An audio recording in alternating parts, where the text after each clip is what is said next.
one of the things we covered was audio and keyframes. So I'm going to make a new composition, and I'm going to call this audio spectrum. Okay. I'm going to once again drag my audio in. I'm not dragging the thumbnail, I'm dragging the actual audio layer in here. I'm going to make a new solid. Remember, you got to have your timeline selected for that to work. New solid. Yeah, sure, that's fine. That's going to be my background color. I'm going to duplicate this, and I'm just going to change its color. Color's arbitrary, but I'm just going to layer solid settings. I'm going to make this hot pink.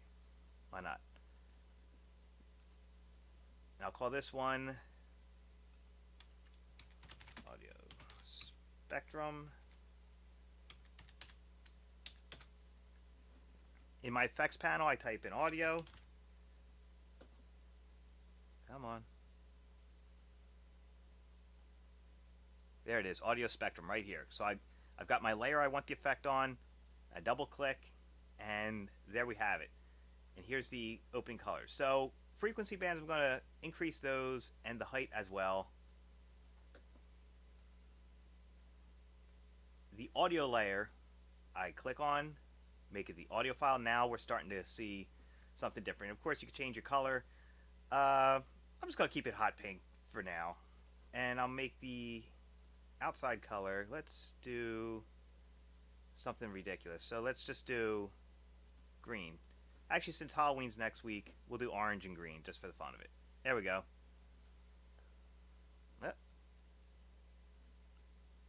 Much better. Okay, that's really ugly looking. That's exactly what I want. Okay. You can change your in and out points of the effect, as we discussed. You've got digital, analog, and dots. They're your three settings. I'm going to stick with analog.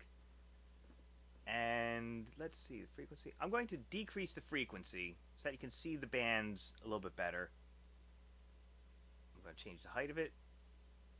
Let me increase the frequency a little bit. Let's spread that out so it's going the whole length of the screen. Okay, that's better. So the A side will be 1, or you could do the B side the opposite, or A and B. Now, I told you before, if you want to make this a circle, you can do the effect polar coordinates, and it's not going to look as good. What we did in class was we put a mask. I'm just going to double click here. I've got the layer selected, so now I've got my mask. And let's just change the shape of that. I don't want that. That's an oval. That's better. Got my black arrow select tool. Okay. So the effect is going on. It's being masked. I'm going to twirl this down for the next step. All right. I'm going to the path right up here. Path. And I'm going to choose the mask. Now it's going to follow the shape of the path. And as you can see, it's being cut off. So if I expand my mask, now we're getting the rest of the effect. If I contract it, you get a different result. You'll get a different result if you feather it. I'm not going to feather it, but I'm just showing you. So if you're not getting your full effect, increase the mask.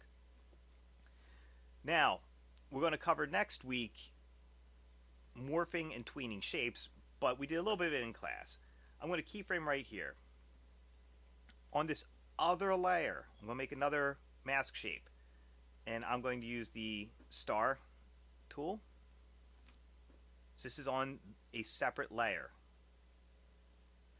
Okay, so I'm going to make a keyframe at that mask path. I'm going to copy this keyframe, go forward in time. Alright, there we go. So I'll go to about here, the halfway point, add a keyframe with the add keyframe button over here.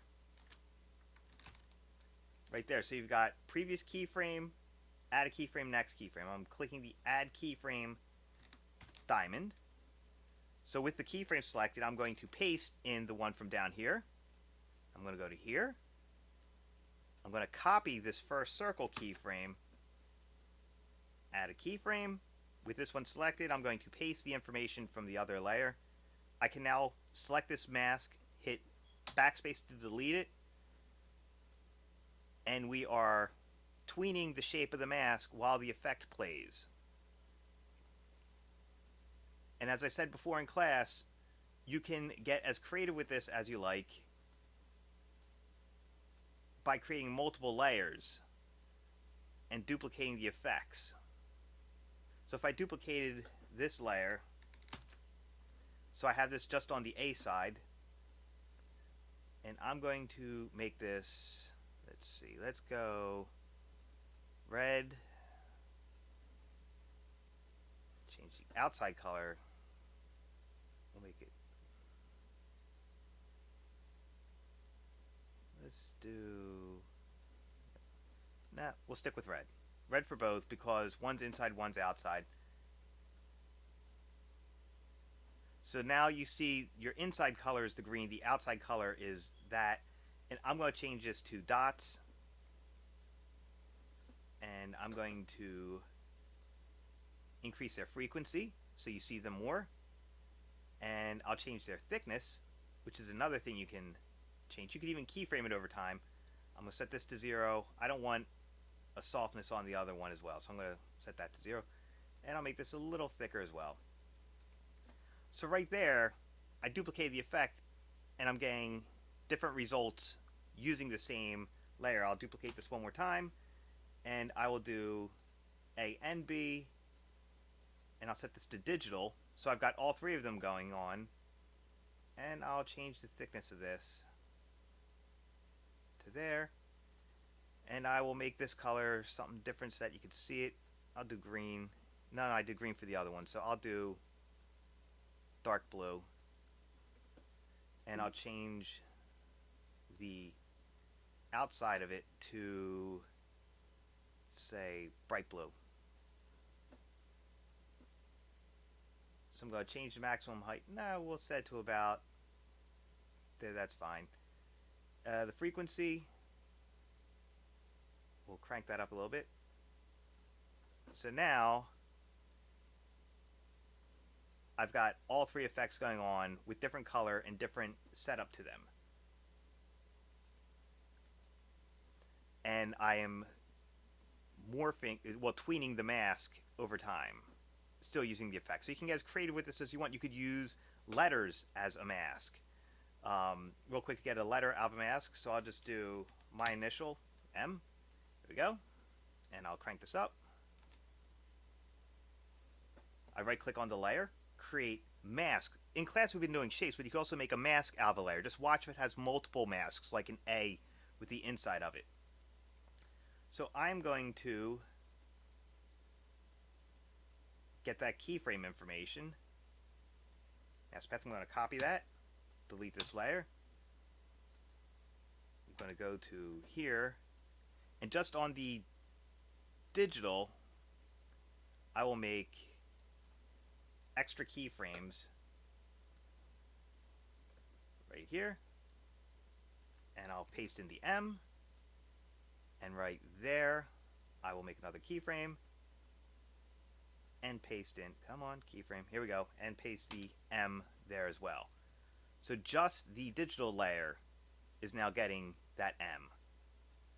So like I said, you can get as creative with this effect as you want and layer it as many times by duplicating it and changing your settings. So that is the audio spectrum effect in After Effects. I'm just going to save this so that you have my file to look at, as well as the notes and the video tutorials as well.